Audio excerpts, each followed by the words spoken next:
ሰላም ጤና ይስጥልን ክቡራን ተመልካቾቻችን እንደምን አላችሁ ከአማራ ሚዲያ ኮርፖሬሽን ወቅታዊ መሰናዷችን ወደ እናንተ መድረሱን ጀምሯል በዛሬው ወቅታዊ መሰናዷችን በተለይም ባህልና ቅርስን በተመለከተ ሰፋ ያሉ መረጃዎችን ያነሳን ነው ቆይታ የምናደርገው በክልሉ በእድሳትና በእንክብካቤ ላይ የሚገኙ ቅርሶች ያሉበት ደረጃ ምን ይመስላል እንዲሁም በየዓመቱ የሚከበሩ ህዝባዊና ሃይማኖታዊ በዓላት የሚኖራቸው ፋይዳ ምንድነው የሚሉና ሌሎች ጉዳዮችን እናነሳለን ለዛሬ በዚህ ወቅታዊ ጉዳይ ላይ መረጃዎችንና ማብራሪያዎችን እየሰጡን ቆይታ የሚያደርጉት የአማራ ክልል ባህልና ቱሪዝም ቢሮ ምክትል ኃላፊ ዶክተር አየላ ናውጤ ናቸው ዶክተር አየላ ናውጤ በተለያዩ ጊዜያት ባህልና ቱሪዝምን በተመለከተ ቅርሶችን በተመለከተ በተደጋጋሚ አማራ ሚዲያ ኮርፖሬሽን እየመጡ ትንታኔዎችንና ማብራሪያዎችን ይሰጡናል ለዚህ ደግሞ አማራ ሚዲያ ኮርፖሬሽን በቅድሚያ ያመሰግናል ዶክተር አየለ ለዛሬም ለወቅታዊ ዝግጅታችን እንግዳ ስለሆኑ እናመሰግናለን እኔም በጣም አመሰግናለሁ ስለጋበዛችሁኝ ጊዜ ልስጥልኝ መልካም እንግዲህ በአማራ ክልል የተለያዩ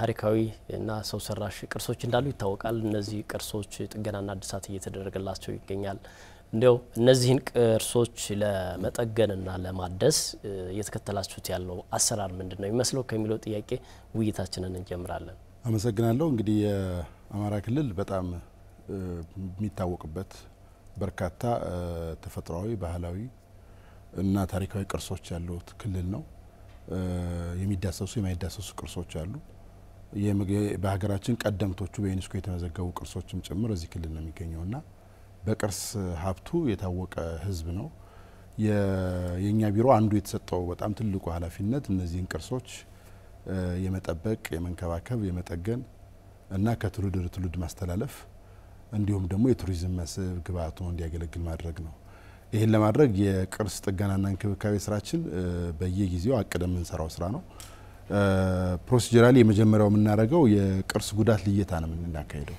በጣም በርካታ ቅርሶች ስለሆነ ያሉት ያለን አቅም ደግሞ እነዛን ሁሉ የተጎዱ ቅርሶችን ለመጠገን የሚያስችል ስለማይሆን በየጊዜው በየዓመቱ የቅርስ ጉዳት ልየታ ስራ እንሰራለን የቅርስ ጉዳት ልየታ ስራ ከሰራን በኋላ የጉዳት መጠናቸው ከፍ ያሉ ጊዜ የማይሰጡ በከፍተኛ አደጋ ውስጥ ያሉ ቅርሶችን ቅድሚያ ሰጥተን በመንግስት በጀትና ከማህበረሰቡ ትብብር በሚዋጣ ገንዘብ የጥገና ስራ እናካሄዳለን ለምሳሌ በዚህ 9 ወር ብቻ ከ202 በላይ የቅርስ ጉዳት ልየታ ስራዎችን ሰርተናል በደረጃ ማስቀምጠናል የትኞቹ ቅድሚያ ሰጥተን ጠግን የትኞቹ ጊዜ ይሰጡናል በሚል የመለየት ስራ ሰርተናል ይሄን ካደረግን በኋላ የትኞቹ በክልል ደረጃ ይጠገናሉ እኛ ቅርሶችን የምዝገባ ስራ እንሰራለን ቀጥሎ ምዝገባን የሚካሄደው ሲመዘገብ ለምሳሌ በክልላዊ ቅርስነት የሚመዘገብ አለ ከፍ ሲል አገር አቀፍ ቅርስ ይሆናል ከዛም ከፍ ሲል ደግሞ በዩኔስኮ የሚመዘገቡ ዓለም አቀፍ ቅርሶች አሉ ስለዚህ እኛ ክልል አቀፍ ምዝገባ የሰጠናቸውን ቅርሶች ቅድሚያ ሰጠን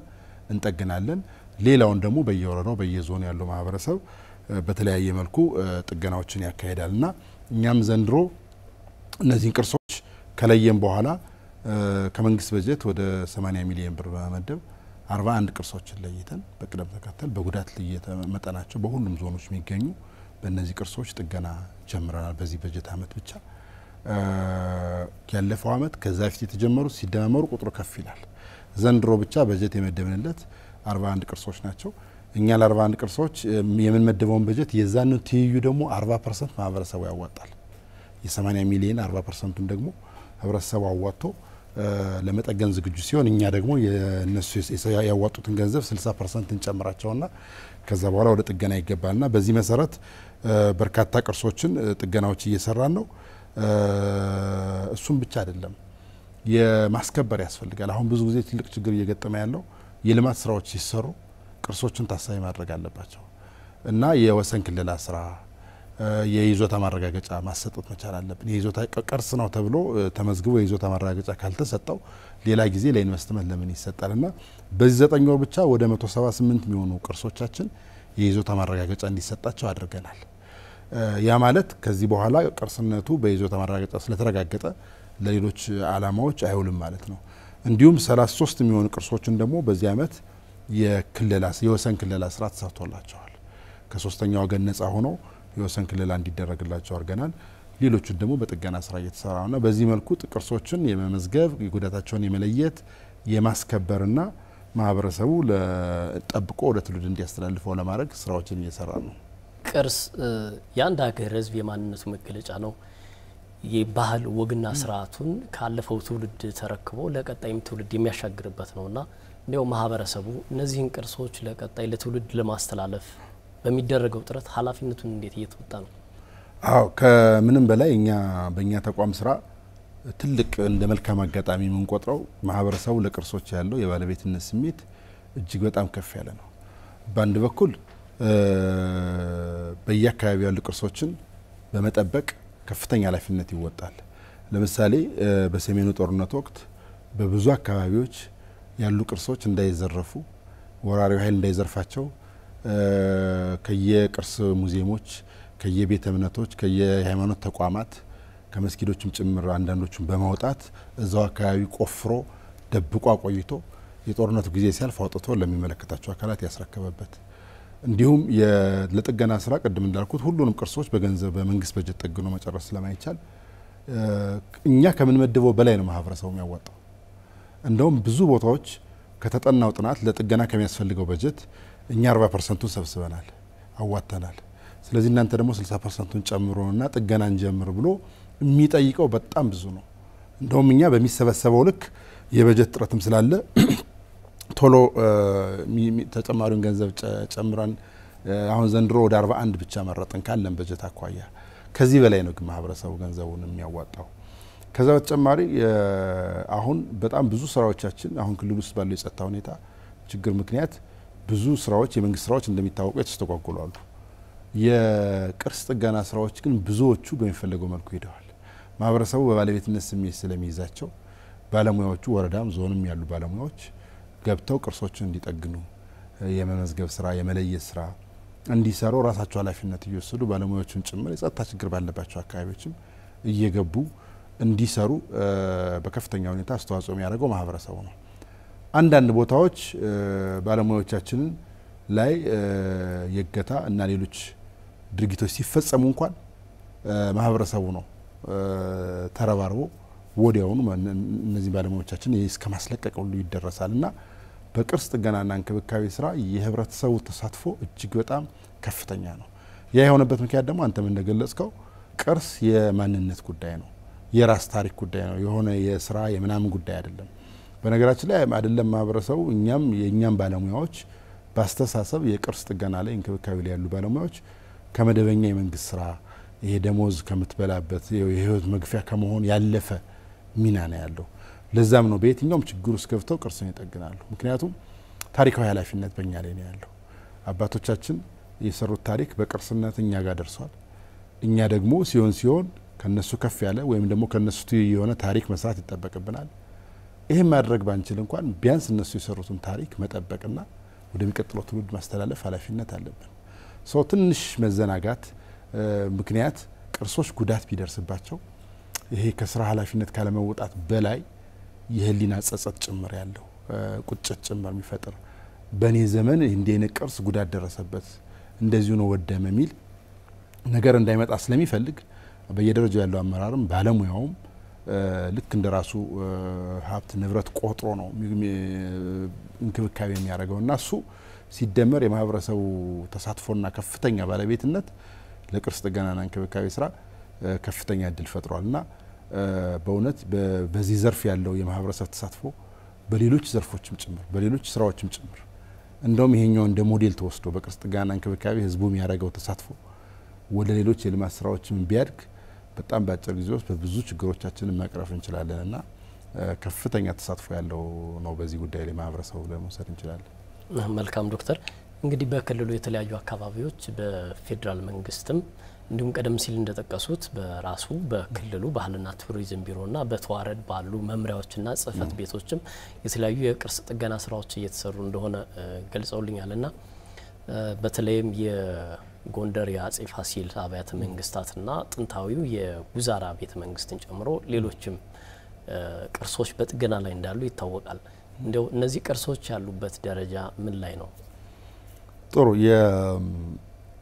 በእውነት ለመናገር በዚህ አንድ አመት ውስጥ እንደኛ ተቋም እድለኛ ተቋም የለም። ኦልሞስት ያለፈውን አመትም ጨምሮ ለዘመናት ምናነሳቸው የነበሩ የትልልቅ የቅርስ ጥገና ጥያቄዎች ህዝቡም በየአካባቢው ያለው ህዝቡም የሚያነሳቸው የነበሩ የቅርስ ጥገና ጥያቄዎች ምላሽ ያገኙበት ነው።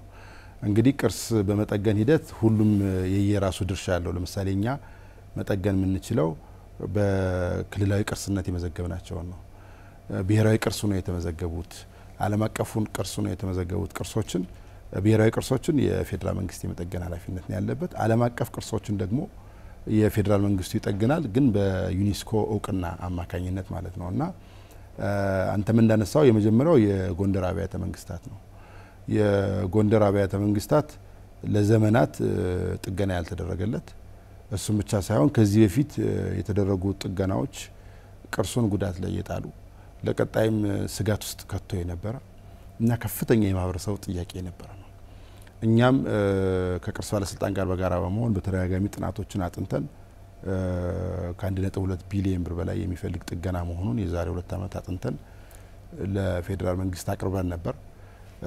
እሱም ብቻ ሳይሆን በፍጥነት ጥገናው መካሄድ ካልተቻለ የጎንደር አብያተ መንግስታትን አደጋ ውስጥ ልንጥለው እንደምንችል ታሳቢ በማድረግ ግፊቶች ይደረጉ ነበር። በኋላ ላይ ግን በክቡር ጠቅላይ ሚኒስትራችን ተነሳሽነት ጥገናው እንዲጀመር ተደርጓል። ጥገናው ሲጀመር የተደረገው በአንደኛ የቅርስ ጥገና እንደ አዲስ የቱሪዝም መዳረሻ ልማት እንዲሁ የሚገባበት አይደለም። ማህበረሰቡ ማሳተፍ፣ ማወያየት፣ በዘርፉ የተለየ እውቀት ያላቸውን ባለሙያዎች መጠቀም፣ የዩኔስኮን ስታንዳርዶች ማክበር እና በየደረጃው ያለው የሚመለከተው አካል በየጊዜው እየገመገመው የስራው ሂደት በደንብ ዶክመንትድ እየተደረገ እየተቀረጸ የሚመለከተው ሰው እየሄደ እያየው መሰራት የሚገባው ነው። ምክንያቱም የዓለም ቅርስ ስለሆነ የዓለም ቅርስ ስታንዳርድን አሟልቶ መጠገን ስላለበት፣ እንደገናም ደግሞ የይዘቱን ጠብቆ ከዚህ በፊት የነበረው ይዘቱን ጠብቆ መጠገን ስለሚገባው ጥንቃቄ ይጠይቃል። እሱን ጥንቃቄ እና ቅድመ ሁኔታ ባሟላ መልኩ ነው ጥገናው እየተካሄደ ያለው። በአንድ በኩል ተቆርቋሪ ለሆነ ተቋራጭ ነው የተሰጠው። ከገንዘብ ይልቅ ቅድም እንዳነሳውልህ ቅርስ የኔነቴ ነው፣ ማንነቴ ነው፣ ታሪኬ ነው፣ ቅድመ አያቶቼ የሰሩት ታሪክ ስለሆነ እሱ ማሳለፍ አለብኝ ብሎ የሚያምን ይሄንን በመጠገን የሚገኝን ትርፍ ማሰብ ሳይሆን የታሪክ ኃላፊነት መወጣት ይገባኛል ብሎ ለሚያምን ኮንትራክተር ነው የተሰጠው። ከዛ ቀጥሎ በቅርስ ጥገና ከኛ ቢሮ ጀምሮ ለረጅም ጊዜ የነበሩ ባለሙያዎች አገሪቷ ውስጥ የሚታወቁ እሱም ብቻ ሳይሆን በተለያዩ ሀገራትም ጭምር እየሄዱ ዩኔስኮ የሚያውቃቸው ስልጠና የሚሰጡ ባለሙያዎች እንዲመሩት ነው የተደረገው። 2 ጠንካራ ነባር የቅርስ ባለሙያዎች የሚመሩት ጥገና ነው የሚካሄደው። እንዲሁም እያንዳንዱን ሂደት እኛም ከመጀመሪያውም ጀምሮ ምንም እንኳን የጠቅላይ ሚኒስትር ጽሕፈት ቤት ቢያስገነባውም ሐምሌ 2 ጥገናው ሲጀመር ጀምሮ በየዕለቱ በቅርበት እየተከታተል ነው፣ እየደገፍ ነው። እዚህ ደረጃ ደርሷል። እስከ ጥምቀት ባለው አትሊስት ውጫዊ ገጽታው ለእይታ በሚበቃ መልኩ ያልቃል ብለን ቀድመን በእቅዳቸው መሰረት ተናግረን ነበር። እሱ ሆኗል። አሁን ውስጣዊ ጥገናዎቹ እየተካሄዱ ነው። ሙሉ በሙሉ የቅርስን ጥበቃ ስታንዳርድን ባሟላ መልኩ ጥገና እየተካሄደ ነው ያለው። በጥገናው ሂደት ደግሞ ክፍት ሆኖ ቱሪስቶችም እየጎበኙት ማህበረሰቡም እያየው ስለሄደ እጅግ በጣም አሳታፊ በሆነ መልኩ ዶክመንትድም እየተደረገ እያንዳንዱ እቃ ጥንቃቄ በተሞላበት መልኩ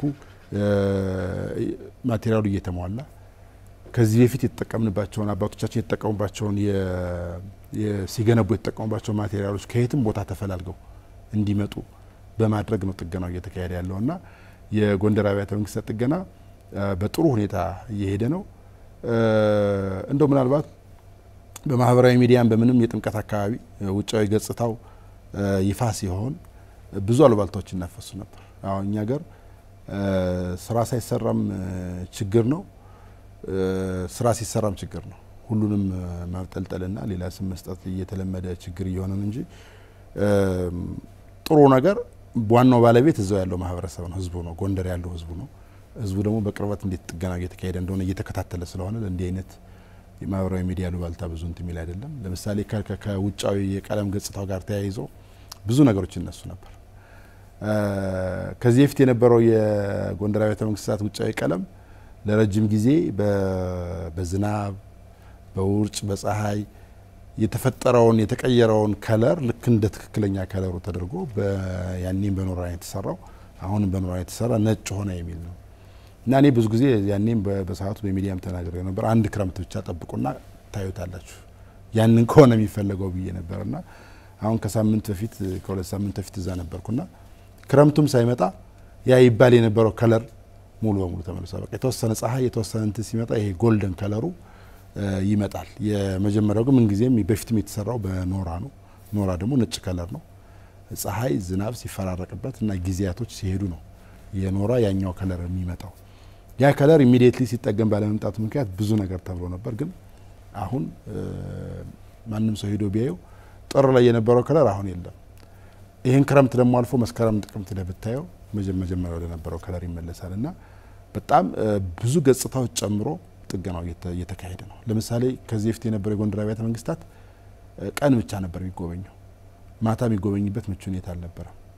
አሁን ሙሉ በሙሉ ለቅርሱ ማታ ለመጎብኘት በሚያስችል የመብራት ሲስተሞች ተዘርግተውለት ቀንም ማታ የሚጎበኙናል። ሁለተኛ ቱሪስቶች የሚያርፉባቸው የሚቀመጡባቸው ሻይ ቡና የሚሉበት በደንብ የሚጎበኙበት ምቹ ሁኔታ ማን ነበረም፣ እሱም ተሟልቷል። ሶ ጥገናው በእርግጠኝነት በሚቀጥለው ዓመት ሲጠናቀቅ የቱሪስት ፍሰቱን በከፍተኛ ሁኔታ ይጨምረዋል። ሁለተኛው የጉዛራ ቤተ መንግስት ነው። የዚሁ የጎንደር አብያተ መንግስታት አካል የሆነ በታሪኩም በቅርጹም ተመሳሳይ የሆነው ጉዛራ ቤተ መንግስትን በኢትዮጵያ ቅርስ ባለስልጣን ከ2015 መጨረሻ አካባቢ ጀምሮ ጥገና እያካሄደልን ነው። ተጠናቆ ነበር። አሁን በቅርብ በገጠመው የጸጥታ ችግር ምክንያት ላለፈው አንድ አመት አጠናቆ ማስረከብ አልተቻለም ነበር። ከማህበረሰቡ ጋር ውይይት አድርገን እኛ ኃላፊነት እንወስዳለን፣ ኮንትራክተሮች ይምጡና ይጨርሱልን ያስረክቡን የሚል ኮሚትመንት ስለተገባ አሁን ከጥገና ኮንትራክተሮች ጋር እየተነጋገርን ነው። ገብተው ጨርሰው እንዲያስረክቡ እየተደረገ ነው። ሌላው የላሊበላ ውቅር አብያተ ክርስቲያናት ነው። በተመሳሳይ ልክ እንደ ጎንደር አብያተ መንግስታት ሁሉ የላሊበላ ውቅር አብያተ ክርስቲያንም የጉዳት መጠኑም አሳሳቢ ነው። ከዚህ በፊት ጥላ ለመስራት የተደረገበት አንዳንድ ጥገናዎች ለማድረግ የተሞከሩበት ሙከራዎችም ከጥቅሙ ጉዳቱ የሚያመዝን እና ቅርሱን ይበልጥ አደጋ ላይ የሚጥል ነው የነበረው። ይህንንም በተመሳሳይ በክቡር ጠቅላይ ሚኒስትራችን ኢኒሼቲቭ በፈረንሳይ መንግስት ድጋፍ ጥገናው እየተካሄደ ያለው የሱ ለየት የሚያደርገው ጥገናው ብቻ ሳይሆን አጠቃላይ ላሊበላ ዙሪያውን የቅርሱ ዙሪያውን ለቱሪዝም በሚመች መልኩ የተለያዩ ኢንፍራስትራክቸሮችም ጭምር እየተሟሉ ነው። ደረጃዎች፣ መንገዶች፣ የቱሪስት ማረፊያ ቦታዎች እንደ ሙዚየም እና አጠቃላይ ቅርሱንም ከጉዳት በሚታደግ መልኩ ጥገና እየተካሄደ ነው። ይህንንም የፌዴራል መንግስት የሚመራው ቢሆንም ነገር ግን ስቲሪንግ ኮሚቴ አለ። በዛ ስቲሪንግ ኮሚቴ የኛ የክልሉ መንግስት የኛ ቢሮም የስቲሪንግ ኮሚቴው አባል ሆኖ በየጊዜው የጥገና ሂደቱን በቦታው እየተገኘን እየገመገምን እየተመለከትን በጋራ ሆነን ከቅርስ ባለስልጣን ጋር እየመራ ነው። እሱም በጥሩ ደረጃ እየሄደ ነው። ሌሎች በዚህ ደረጃ ከፍ ብለው የሚታዩ ቅርሶች አሉ። በተለይ በዓለም ቅርስነት ያስመዘገቡ ናቸው። አንዱ ለምሳሌ የደብረ ብርሃን ስላሴ ነው ጎንደር የሚገኘው። ከ9 የጎንደር አብያተ መንግስታት አንዱ ነው። በዚህኛው ጥገና አልተካተተም ነበር። እኛ የተወሰነ ገንዘብ በጀት መድበንለት ጉዳት ላይ ነው ያለው።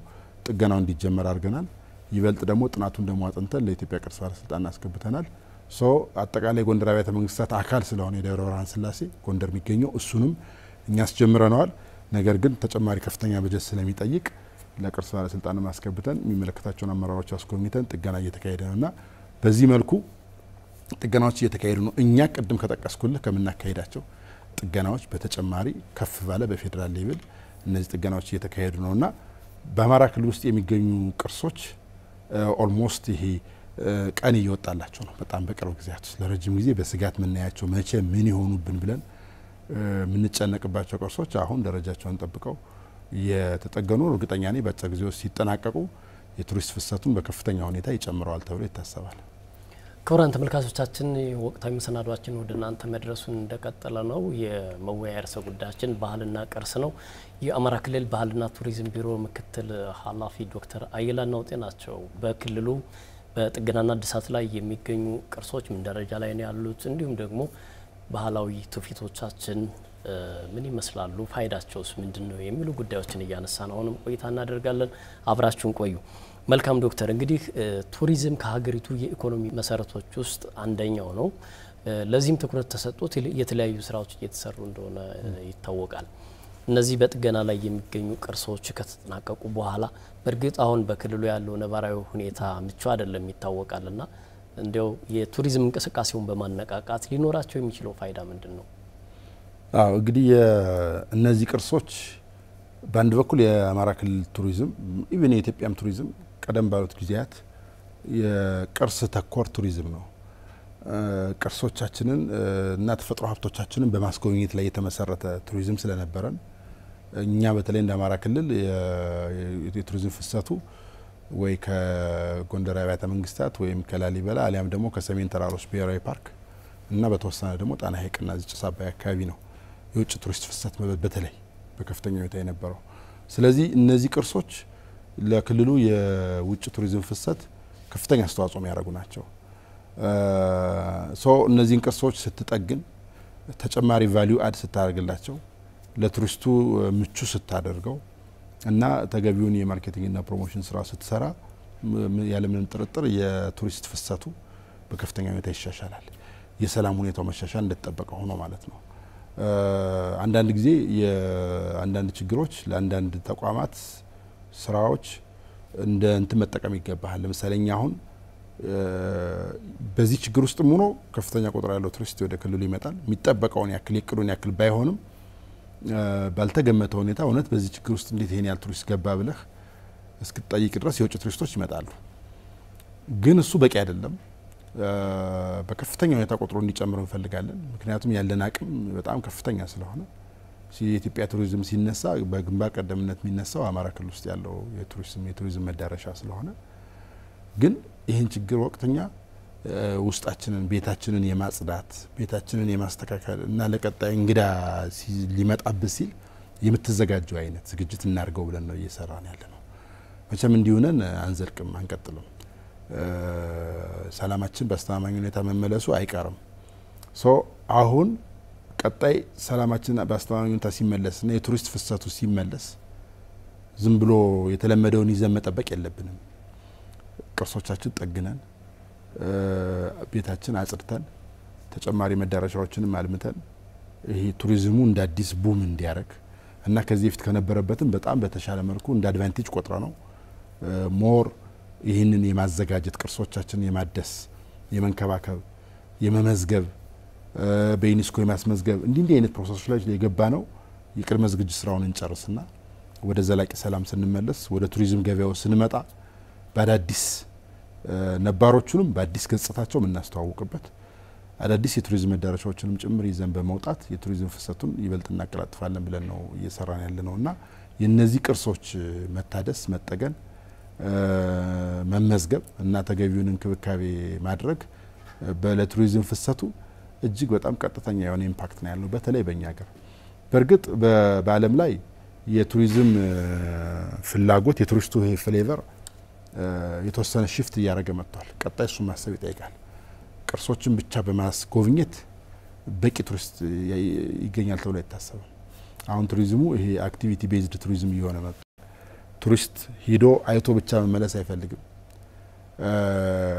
መሳተፍ ይፈልጋልና እሱን ደግሞ ተጨማሪ ከነዚህ ቅርሶች በተጨማሪ ተጨማሪ ገጽታዎችን ደግሞ ማሰብ ይጠይቃል። በቀጣይ እሱ ላይ በደንብ እንሰራለን ብለን እናስባለን እንጂ እነዚህ ጥገናዎች ለቱሪዝም ፍሰቱ ያለው ፋይዳ ያለምንም ጥርጥር እጅግ በጣም ከፍተኛ ነው። ባህላዊ ሁነቶቻችን እነዚህ ካልቸራል ሄሪቴጅስ የሚባሉት እንግዲህ በየዓመቱ በርካታ ህዝባዊና ሃይማኖታዊ በዓላት በአደባባይ ይከበራሉ። አንዳንዶቹ በዓለም ቅርስነትን በማይዳሰስ ቅርስነት የተመዘገቡ ናቸው።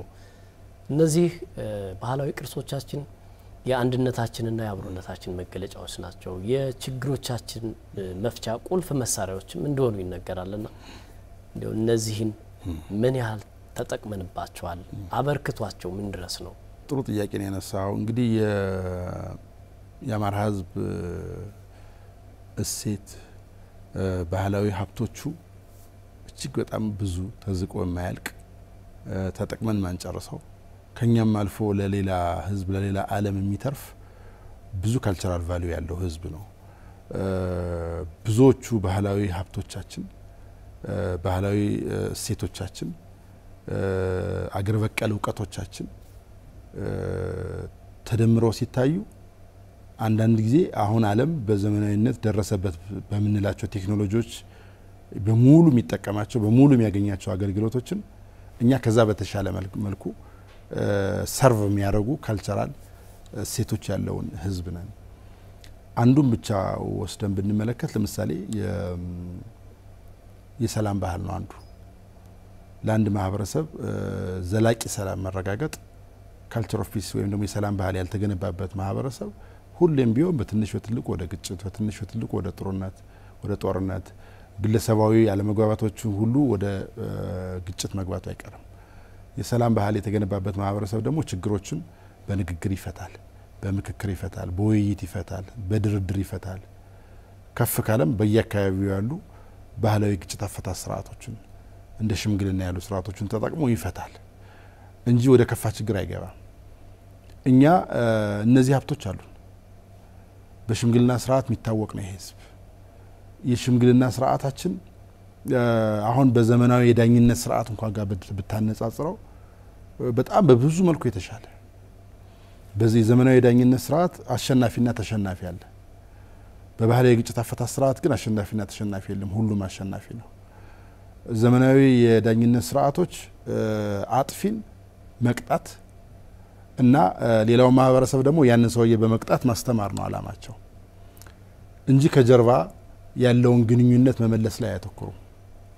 ባህላዊ የግጭት አፈታት ስርዓቶቻችን ግን ከተፈጠረው ክስተት በላይ በተፈጠረው የክስተት ከመካስ ከማስታረቅ በላይ ከጀርባ ያሉ ማህበራዊ ግንኙነቶች እንዲመለሱ እንዳይበጠሱ ቀጣይ መገዳደሎች፣ ጥሎች፣ ጸቦች እንዲቆሙ በሚያደርግ መልኩ ነው የሚፈቱት። ልክ እንደዚህ ቆጥረህ አነጻጽረህ ማዘልቃቸው ብዙ ጸጋዎች አሉ። በማህበረሰቡ ዘንድ ደግሞ ይሄኛው የኔ ነው ብሎ የሚያምነው ስርዓት ነው። ሽምግልና ወስደ ስታይ ለሽምግልና ስርዓት ያለውን ቫልዩ ይሄ ህዝብ ይታወቃል። ሌሎችንም በጣም በርካታ ባህላዊ ሀብቶች ማየት እንችላለን። ለምሳሌ ባህላዊ የህክምና ስርዓቶቻችን፣ ባህላዊ የመድኃኒት አዋቂዎቻችን በአግባቡ አልደገፍናቸውም፣ በአግባቡ አልተጠቀምንባቸውም እንጂ አሁን ዘመናዊ የህክምና ዘመናዊ የመድኃኒት ስራ በተደረሰበት ሌቭል በዛው ትይዩ ከዛ ያልተናነሰ ውጤት ፈውስ መስጠት የሚችሉ ብዙ ባህላዊ መድኃኒት አዋቂዎች አሉ።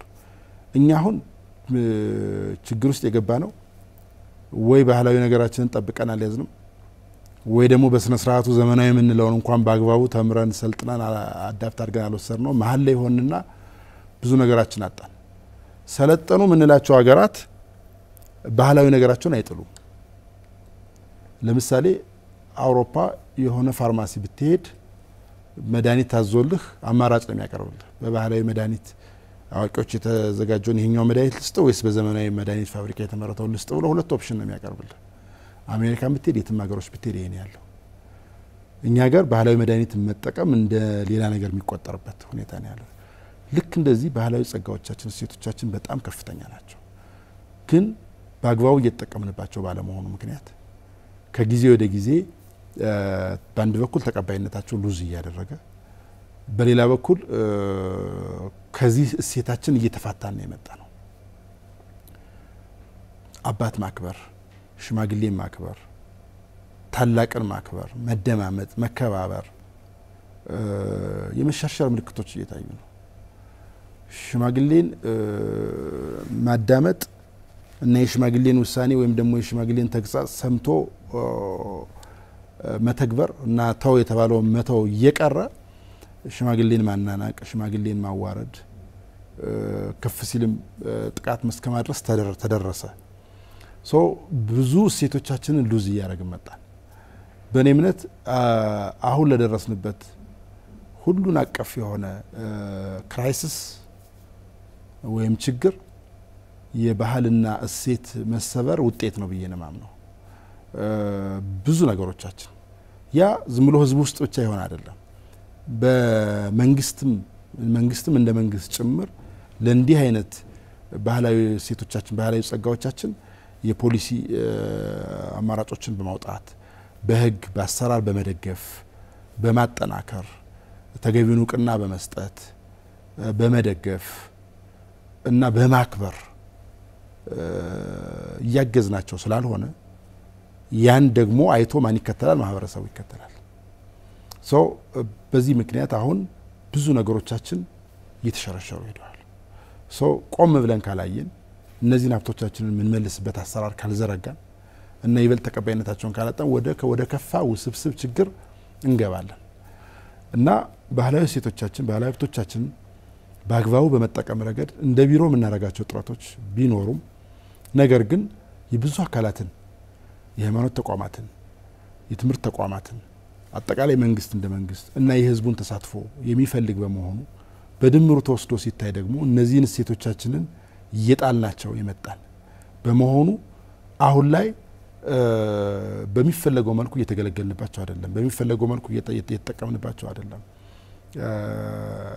በጣም ግን ለቀጣይ ደግሞ ተስፋ የሚሰጠው ነገር በዚህ 2 ዓመት ውስጥ የክልሉ መንግስትም የያዘው አቋም ባደረግናቸው ውይይቶች ባደረግናቸው ንግግሮች ባህልና እሴት ቁልፍ ጉዳይ ነው። ለማህበረሰብ ለውጥ ያላቸው ሚና ከፍተኛ ነው። ስለዚህ ባህልና እሴታችንን መመለስ አለብን በሚል በክልሉ መንግስት የ25 ዓመት ሮድማፕ የ5 ዓመት ስትራቴጂክ እቅድ ራሱን ችሎ ባህልና እሴት ላይ በእኛ ቢሮ አስተባባሪነት የተዘጋጀ ነው። የቀጣይ 10 ዓመት ማስፈጸሚያ ስትራቴጂክ ዶክመንትም እየተዘጋጀ ነው። ሶ እርግጠኛ ነኝ በቀጣይ ጊዜያት ከኢቭን ከብዙ የልማት ጉዳዮቻችን ወደፊት ጭምር አምጥተ ነው ባህላዊ እሴቶቻችንን እንዴት እንጠቀም፣ እንዴት እናልማ፣ እንዴት እንጠብቅ የሚል ሰነዶች እየተዘጋጁ ነው። የተቋም አሬንጅመንቶች እየተሰሩ ነውና ቀጣይ በደንብ በተደራጀ መንገድ እነዚህን የመመለስ ስራ እንሰራለን ብለን እናስባለን። አንዳንድ የተጀመሩ በአዋጅ ደረጃ የተጀመሩ ስራዎችም እነዚህን እሴቶች ለመመለስ እየተሰሩ ነው። ለምሳሌ በቅርቡ በነበረው የአማራ ክልል ምክር ቤት የባህላዊ ፍርድ ቤቶች ማቋቋሚያ አዋጅ ጸድቋል። በጠቅላይ ፍርድ ቤት አስተባባሪነት የሚሰራ እኛም ቢሮ የስቲሪንግ ኮሚቴ አባል የሆንበት በቅርቡ ወደ ታች ይተገበራል። ሶ አማራጭ የፍትህ ስርዓቱን ይቀርባል። ከዚህ በፊት ለሽምግልና ስርዓታችን ህጋዊ እውቅና ስላልሰጠ ነው ማህበረሰቡን በአግባቡ ማይጠቀምበትም ነበር። በደንብ በተለይ ደግሞ ሽማግሌዎቹ ከጊዜ ወደ ጊዜ የመተው አዝማሚያ መጥቶ ነበር። አሁን ግን ተገቢውን የሆነ መንግስታዊ በአዋጅ እውቅና ተሰጥቷል። ህዝቡ ቢፈልግ ጉዳዩን በባህላዊ ፍርድ ቤት ይፈታል፣ ቢፈልግ በዘመናዊ ፍርድ ቤት ይፈታል። ሶ አማራጭ ሆኖ ቀርቧል። ልክ እንደዚህ ቀሪ ሌሎችንም ህጎች፣ አዋጆች እያወጣን ባህልና እሴቶቻችንን መመለስ ካልቻል ችግር ላይ ወድቀዋል የሚለውን ግን መውሰድ ይቻላል ብዬ አስባለሁ። እነዚህ ባህላዊ ሁነቶች አንዳንዶቹ በዩኔስኮ በዓለም አቀፉ የትምህርት የሳይንስና የባህል ድርጅት ዩኔስኮ የተመዘገቡ ናቸው። ጥምቀትና መስቀልን ማንሳት እንችላለን። ግን ሌሎችም በርካታ ህዝባዊና ሃይማኖታዊ በዓላት ናቸው በድምቀት በአደባባይ በየዓመቱ የሚከበሩት። እነዚህን ህዝባዊና ሃይማኖታዊ በዓላት በአደባባይ ከማክበር ባለፈ በዩኔስኮ እንዲመዘገቡ እየተሰሩ ያሉ ስራዎች ምንድናቸው? አንዳንድ ጅምር ስራዎች እንደነበሩ ይታወቃል። የተለያዩ አውደ ጥናቶች የተለያዩ ውይይቶችም ይካሄዳሉና እንደው በተጨባጭ እየተሰሩ ያሉ ስራዎች ጥሩ። እንግዲህ እንደነዚህ አይነት ባህላዊ ሀብቶችን ቅርሶችን ለመጠበቅ እና ለመጠቀም መመዝገብ በተለይም ደግሞ በዓለም አቀፍ ተቋማት ማስመዝገብ በርካታ ጥቅም አለው። አንድ ቅርስ የዓለም ቅርስ ሲሆን የመጠበቅ ግዴታ ከፍ ይላል፣ የመንከባከብ ግዴታ ከፍ ይላል። ኢቭን ዓለም አቀፍ ተቋማትም ጭምር እንድትጠብቅ እንድትንከባከብ ያስገድዱሃል። ቴክኒካሊም ፋይናንሻሊም ሳፖርት ያደርገዋል። ሶ ለመጠበቅ በዓለም አቀፍ ተቋማት ማስመዝገብ ፋይዳው በጣም ከፍተኛ ነው። ሁለተኛ እንደ ዩኔስኮ በመሰሉ ተቋማት ማስመዝገብ የቱሪስት ፍሰቱን ለመጨመር በከፍተኛ ሁኔታ ይጠቅማል። ብዙ ጊዜ የውጭ ቱሪስት ወደ ሆነ ሀገር ሂዶ ለመጎብኘት ሲወስን የት ሊሄድ ብሎ ሲያይ መጀመሪያ ሰርች የሚያደርገው በዩኔስኮ ሬጂስተር የተደረጉ ቅርሶች የት አሉ ነው የሚለው። ሶ እነዛን አይቶ ነው ከዛ በኋላ ሌሎች ለተጨማሪ ነው የሚሆነውና በዚህ ረገድ አማራ ክልል በዩኔስኮ የሚዳሰሱና የማይዳሰሱ ቅርሶችን በማስመዝገብ በኩል ቀደምት ነበር። ኢትዮጵያ የመጀመሪያ ሶስቱን በ1970ዎች ስታስመዘግብ ሶስቱም እኛ ክልል ውስጥ ያሉ ቅርሶች ነበሩ። የላሊበላ ውቅር አብያተ ክርስቲያናት፣ የጎንደር አብያተ መንግስታትና የሰሜን ተራሮች ብሔራዊ ፓርክ። ከዛ በኋላ ላለፉት 30 ዓመታት የሚዳሰስም የማይዳሰስም ቅርስ ስፔሲፊካሊ አማራ ክልል አላስመዘገብንም። በአገር አቀፍ ደረጃ የሚዳሰሱም የማይዳሰሱም ቅርሶች በጣም ጨምረዋል። ኢቨን ተፈጥሯዊ ቅርሶች የሚባሉ ጨምረዋል። ነገር ግን ከ3 ወደ 9 ሲደርስ ከ9 ውስጥ የመጀመሪያዎቹ 3 ናቸው አማራ ክልል። ከዛ በኋላ ያስመዘገብ ነው የለም። በተፈጥሯዊ ቅርስም ያስመዘገብ ነው የለም።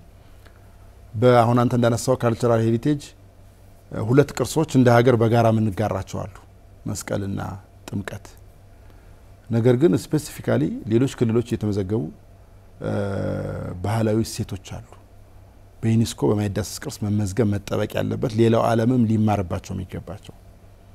በተለይኛ ቅድም ሳነሳልህ የነበረው ባህላዊ ግጭት አፈታት ስርዓቶቻችን፣ ባህላዊ ሁነቶቻችን፣ የማህበረሰቡ የተደራጀበት የሚሰባሰብበት እና ከትውልድ ወደ ትውልድ ያስተላለፋቸው ማስመዝገብ የምንችላቸው ብዙ ቅርሶች አሉ። በዚህ ረገድ በጣም ብዙ ጉድለት ነው የነበረብን።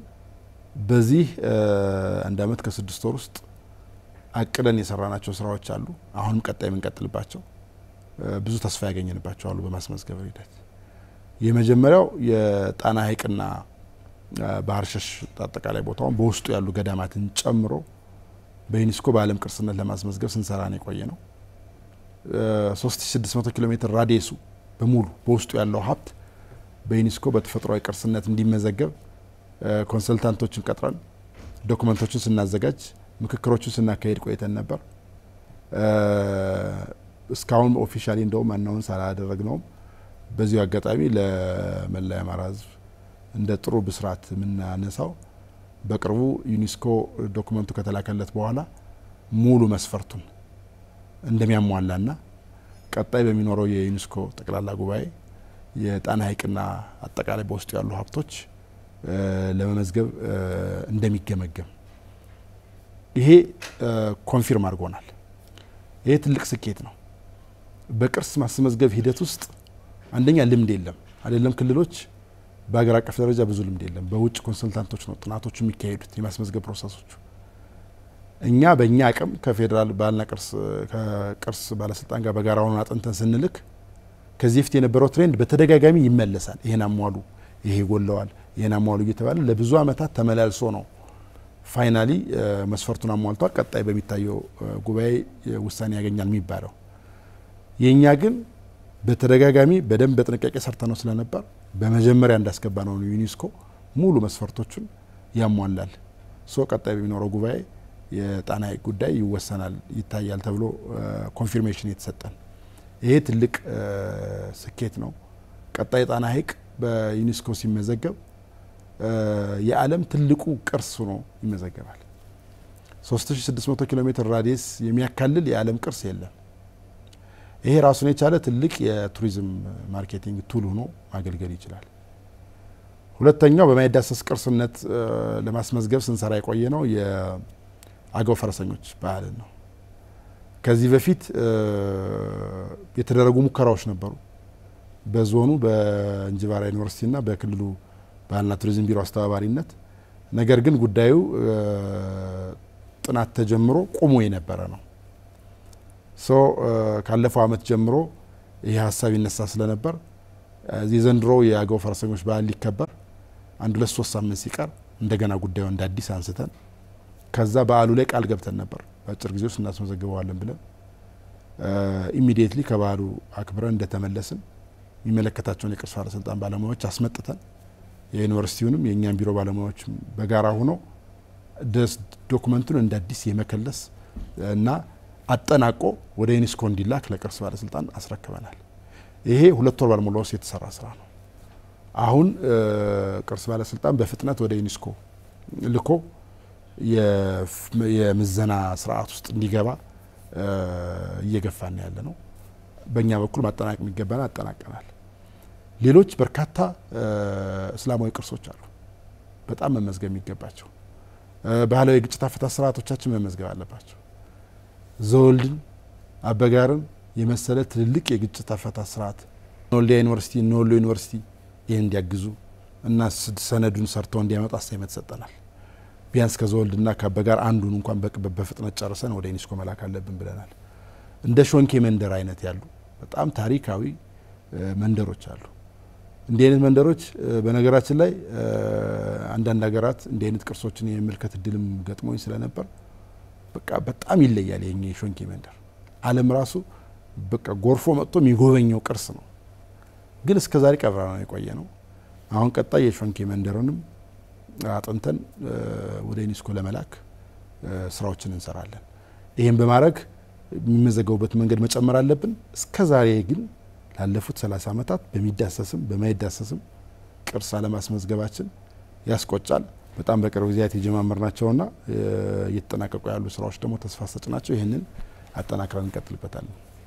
እንግዲህ እነዚህን ቅርሶች ለማስተዋወቅም ይሁን ጠብቆ ለትውልድ ለማስተላለፍ ደግሞ ማዕከል ያስፈልጋል። በዚህ ረገድ በተለይ የአማራ የባህል ማዕከል አዲስ አበባም ለማስገንባት ከአዲስ አበባ ከተማ አስተዳደር ወደ 42200 ካሬ ሜትር ቦታ የሚሆን መረከቡ ይታወሳል። እንዲሁም ደግሞ በባህር ዳርም የአማራ ሕዝብ የባህል ማዕከል ግንባታ የመሰረት ድንጋይ ተቀምጦ ወደ ተግባር መግባቱንም እናስታውሳለን። በእርግጥ የአዲስ አበባው በአልማ የሚያስገነባው ነው፣ በባለቤትነት የሚከታተለው እሱ ነውና እንደው እነዚህ የባህል ማዕከላት ግንባታዎች የት ደረሱ? ጥሩ። እንግዲህ አንድ ሕዝብ ባህል፣ እሴት፣ ወግ፣ ታሪክ የሚጠበቀው ከትውልድ ወደ ትውልድ የሚተላለፈው ባለበት መንገድ ተበትኖ ባለበት መንገድ ሳይሆን በየአካባቢው ሰብሰብ ብሎ በማዕከላት ደረጃ ሲደራጅ በአንድ በኩል ይጠበቃል፣ ከጉዳት ከዝርፊያ መታደግ ይቻላል። በሌላ በኩል አሁን ያለው ትውልድም ምንድነው ያለን ታሪክ፣ ምንድነው ያለን ባህል፣ ምንድነው ማንነታችን ብሎ ለማወቅ በየአካባቢው እንዲህ አይነት የባህል ማዕከላት መኖር ፋይዳው እጅግ በጣም ከፍተኛ ነው። ትውልድ የምታስተምርበት ነው፣ የምታነሳሳበት ነው። እኔም የአባቶቼ የአያቶቼ የቅድመ አያቶችን ታሪክ መስራት አለብኝ ብሎ የሚነሳሳው በእንደነዚህ አይነት ባህል ማዕከላት ተገንብተው እነዛን ባህል ማዕከላት እየገባ እየጎበኘ የተሰሩ ስራዎችን ታሪኮችን ሲያውቅ ነው የሚነሳሳው። ከዛ ውጭ ግን በታሪክ ልታነሳሳው አትችልም። እኛ እስካሁን ድረስ የአማራ ክልል የተደራጀ የአማራ ሕዝብ የተደራጀ የባህል ማዕከል የለው። በየአካባቢዎች ጅምሮች አሉ፣ ግን በተሟላ የባህል ማዕከል ደረጃ ያለ አይደለም። የአዲስ አበባ ወስደን ስናይ በባህል ማዕከል ደረጃ ለመገንባት አዲስ አበባ ቦታ የተቀበለው አልማ ነው፣ አማራ አቀፍ ልማት ማህበር ነው። እኛ ቢሮ ሚና የለውም። እውነት ለመናገር በምን ደረጃ እንዳለ ማናቅም። ኢንፎርማሊ ባደረግነው ማጣራትም ቦታውን ከመረከብ ያለፈ የተጀመረ ምንም አይነት እንቅስቃሴ የለም። ስለዚህ አዲስ አበባ ላይ የአማራ ሕዝብን ባህል፣ ታሪክ፣ ወግ የሚመጥን ማዕከል ያስፈልጋል። እኔ የክልሉ መንግስት በደንብ ይህን ጉዳይ አስቦበት በአልማም ሊሆን ይችላል ወይም ደግሞ ወደ ባለቤቱ ወደ ባህልና ቱሪዝም ቢሮ በአስተባባሪነት ተመልሶ ከአልማም ጋር ከሌሎች የሚያግዙ ተቋማትም ጋር ተቀናጅተን ይህን ባህል ማዕከል በፍጥነት መገንባት መጀመር አለብን ብዬ አስባለሁ። ይህን ለማድረግ እርግጠኛ ነኝ ህዝቡ ተባባሪ አጋዥ ነው የሚሆነው። ቅድም እንዳልኩ ነው ህዝቡ ለቅርሱ፣ ለባህሉ፣ ለታሪኩ ተቆርቋሪ ነው፣ በጣም ቀናይ ነው። በገንዘብ ማገዝ ይችላል። ዋናው ምን ደረጃ ነው ያለው የሚለውን አይቶ ቶሎ ማስተካከል ይገባል። ይህን በማድረግ ረገድ ደግሞ እኛም እንደ ቢሮ ተነጋግረናል፣ ተወያይተናል። መጀመሪያ ክልሉ መንግስት ከመጠየቃችን በፊት ማን ነው የተረከበው፣ ምን ደረጃ ነው ያለው፣ ሰነዶች የት ነው ያሉ የሚለውን እናጣራ ብለናል። ይህን ካደረግን በኋላ ኦፊሻሊ የክልሉ መንግስት ወደ መጠየቅ እንሄዳለን። ሁለተኛ ባህር ዳር እየተገነባ ያለው የአማራ ሕዝብ ሙዚየም ነው።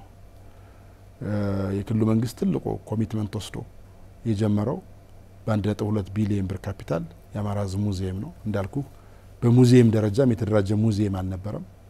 በየአካባቢያዊ ሙዚየሞች አሉ፣ እንደ ወሎ ሙዚየም እና የእምነት ተቋማት ሙዚየሞች ቢኖሩም የተደራጀ ጀነራል ሙዚየም የአማራን ሕዝብ ታሪክ ወግ የምታስቀምጥበት ሙዚየም የለም። እሱ ሙዚየም እየተገነባ ነው። ይህ ሙዚየም ሲጠናቀቅ በጣም ከፍተኛ ፋይዳ ያለው ስራ ይኖረዋል። በባህል ማዕከል ደረጃ ግን ከምንም በላይ ትልቁ እንደ ትምህርት የሚወሰደው በተለያዩ የዞን ከተሞች የተጀመሩ ትልልቅ የባህል ማዕከላት እየተጠናቀቁ ያሉ አሉ። ለምሳሌ አንዱ የደብረ ታቦር እየተገነባ ያለ ባህል ማዕከል ነው። በጣም ግዙፍ ባህል ማዕከል ነው። ከዞኑ ያኔ ደቡብ ጎንደር ዞን እያለ አሁን ደግሞ የደብረ ታቦር ከተማ አስተዳደር ህዝቡን በማስተባበር የክልሉ መንግስትም ጭምር ጥያቄ አቅርቦ ባህል ማዕከል ተጀምሯል። በመጠናቀቅ ስቴጅ ላይ ነው የሚገኘው። ሁለተኛው የጎጃም ባህል ማዕከል ደብረ ማርቆስ ላይ ቀደም ተብሎ ተጀምሯል። እንደዚህ በህዝብ ተሳትፎ ነው የተጀመረው። በኋላም የክልሉ መንግስት እየደጎመው እሱም ግንባታው በከፍተኛ ወደ 76 ከዛ በላይ % ደርሷል። በከፍተኛ ደረጃ እየሄደ ነው ያለው። እንዲሁም ቆቦ ላይ የራያ ባህል ማዕከል ህዝቡ በራሱ ተነሳሽነት ጀምሮት የአካባቢውን ተወላጆች በማነሳሳት የራያ ባህል ማዕከልም እየተገነባ ነው። የተለያዩ ድጋፎች እንድናደርግ የክልሉ መንግስትም እኛንም እየጠየቁን ነው። እንዲህ አይነት ባህል ማዕከላት መስፋፋት አለባቸው። የሸዋ ባህል ማዕከል ያስፈልጋል፣ የወሎ ባህል ማዕከል ያስፈልጋል፣ የጎንደር ባህል ማዕከል በደንብ መታሰብ አለበት። ጎንደርም ይሄን እያነሳንላቸው ነበር። በየአካባቢው ጭምር ባህል ማዕከላት መገንባት አለባቸው። በትልቁ ደግሞ ለኔ ለምሳሌ የባህል ማዕከል አዲስ አበባ ላይ የሚገነባው ብንሰራው በቂ ነው። ክልላዊው ባህር ዳር በሙዚየም ሌቭል እየገነባ ነው ስለሆነ የአማራ ህዝብ ሙዚየም ባህር ዳር የሚገነባው በቂ ነው። የባህል ማዕከሉን ግን የአዲስ አበባው ቢጀመር በእርግጠኝነት ባህላችንን በመጠበቅ በመንከባከብ እና ለቀጣይ ትውልድ በማስተላለፍ እንዲሁም የሆኑ ትውልድም እየገባ እንዲማርበትና እንዲነሳሳበት በማድረግ ከፍተኛ ፋይዳ ስላለው እንደዚህ የጀማመርናቸው አሉ። በቀጣይም እነዚህን አጠናክረን እንቀጥላለን። ባህልም ይሁን ቅርስ የአንድ ህዝብ የማንነቱ መገለጫ ትላንት ቅድመ አያቶቻችን አሻራቸውን ያሳረፉበት ነውና እነዚህን ቅርሶች የሚሆን ባህሎችን ለቀጣይ ትውልድ ለማስተላለፍ ከማን ምንድነው የሚጠበቀው? ጥሩ የባህልና ቅርስ በባህሪው የህዝብ ነው። የህዝብ ማንነት የህዝብ ሀብት ስለሆነ ከምንም በላይ ህዝቡ ባለቤት መሆን መቻል አለበት። አሁንም በተግባር ባለቤት ነው። የመጀመሪያው ነገር የመጀመሪያው ባለቤት የመጀመሪያው ስቴክሆልደር የባህልና ቅርስ ህዝብ ነውና ህዝቡ ይህን ባለቤትነቱን ይበልጥ አጠናክሮ መቀጠል መቻል አለበት። አሁን ያለው ኮሚትመንት ተነሳሽነት መጠናከር አለበት። ሁለተኛው በየአካባቢው ያሉ የእምነት ተቋማት በእስልምናም በክርስትናም በሌሎች ሃይማኖቶችም ውስጥ ብዙ ታሪክ ብዙ ማንነት ብዙ ቅርስ አለ። አሁንም የእምነት ተቋማት የራሳቸው ሙዚየም እየገነቡ በራሳቸው መንገድ ቅርሶችን እየጠገኑ የሚሰሩ ስራ አለ። ስለዚህ የእምነት ተቋማት ከምንም በላይ ባህልን ቅርስን በመጠበቅ ወደ ቀጣዩ ትውልድ በማስተላለፍ ረገድ ከፍተኛ ሚና ይጠበቅባቸዋል። እንዲሁም በየአካባቢው ያሉ የከፍተኛ ትምህርት ተቋማት እነዚህን ባህሎች፣ ወጎች፣ እውቀቶች ተመራምሮ በማግኘት ችግሮቻቸውን በመለየት ጥንካሬያቸውን በማጉላት በመመዝገብ የአቅም ግንባታ ስልጠናዎችን በመስጠት እና በአጠቃላይ በመጠበቅ ስራ ውስጥ ከፍተኛ ሮል መወጣት ይጠበቅባቸዋል። እስከዛሬ በነበረው ከፍተኛ ትምህርት ተቋሞቻችን ብዙ ጉድለቶች አሉ። ባህል ቅርስ ላይ አሁን የጀማመርናቸው አሉ። እሱን ማጠናከር አለብን። ሌላው ስቴክሆልደር መንግስት ነው።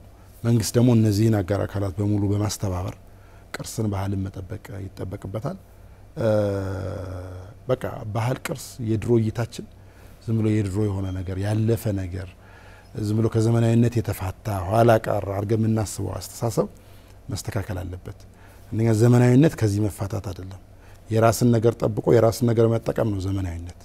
የግድ ከምዕራባውያን የመጣን ነገር መጠቀም አይደለም ዘመናዊነት እና ከባህል ከሴት ተፋተን የትም አንደርስም።